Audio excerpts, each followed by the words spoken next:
তৃণমূল করছেন সেই সব বাচ্চা ছেলেরা, যুবক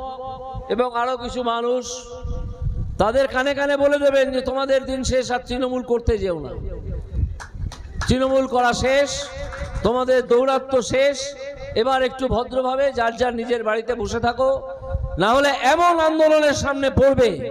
যে তোমাদের বিভিন্ন রকমের অসুবিধার সৃষ্টি হবে। সাধারণ মানুষকে তোমরা অনেক উত্ত্যক্ত করেছো, অনেক তোলাবাজি করেছো, মানুষকে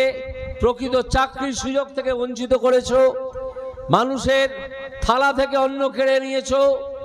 আরো অনেক কাণ্ড করেছো, যা সব আপনাদের সামনে বলা যাবে না। কারণ মূলত আমি দেখছি এখানে মহিলারা বসে আছেন, সকাল থেকেই দেখছি যে বহু মহিলা যেভাবে বিজেপির এই মিটিংগুলোতে উপস্থিত হচ্ছেন, তাতে আমার তো